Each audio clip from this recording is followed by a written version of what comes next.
Wannan goma na ƙarshe ne ake son a maimaita anana ta ibadu guda hudu su yi ƙarfi a goma nan na ƙarshe. Ibada ta farko shine in kana da hali ka shiga itikafi.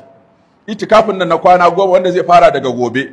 Gobe ne 20 ga wata da haka daren 21 kenan. In ka yi niyya gobe sai ka taho da kayanka ana yin magariba.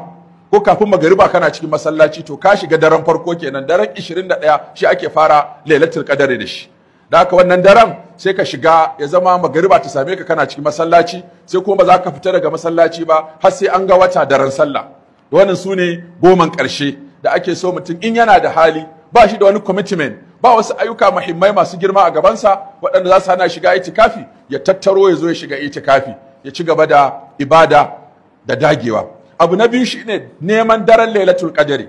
Wato shi daren lailatul qadari dare ne kwaya ɗaya yana faruwa sau ɗaya a shekara kuma a shekara a watan Ramadana kuma a watan Ramadana a goman ƙarshe kuma a goman ƙarshe din a mara 21 23 25 27 29 a nan ne ake samun daren lailatul qadari. Shi wannan dare Allah ya dunkule shi ya ce khairun min alfi shahar ya fi wata dubu wato kamar ka ce shekara 84 da wata shida wannan daren kwaya ɗaya ya fi kai shekara 84 da wata shida kana ibada in Allah ya baka dacewa.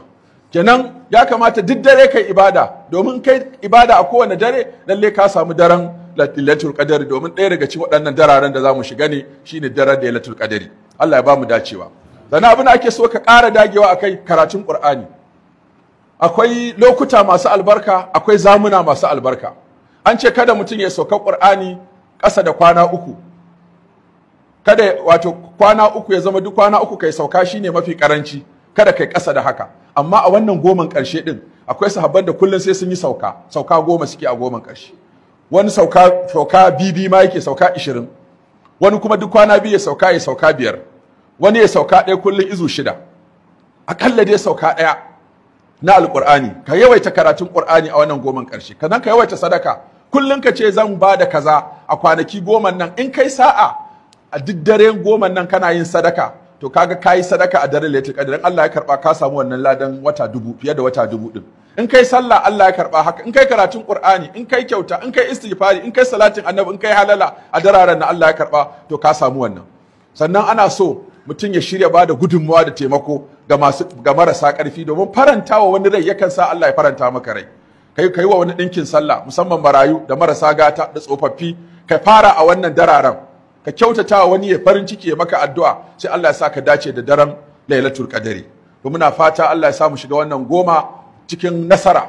Duk abin da Allah ya kunsa a ciki na alkhairi Allah ya sa da rabon mu. Duk abin da Allah yake rabawa na jin kai da rahama da dacewa Allah ya sa da mu a ciki. Allah ya kare mu daga asara. Allah ya sa mu raubauta da waɗannan kwanaki masu albarka. Allah kuma ya sa mana albarka a rayuwar mu. Allah ya sa duk abin da Allah yake na yanci daga wuta da bada aljanna Allah ya sa sunan mu ya shiga ciki.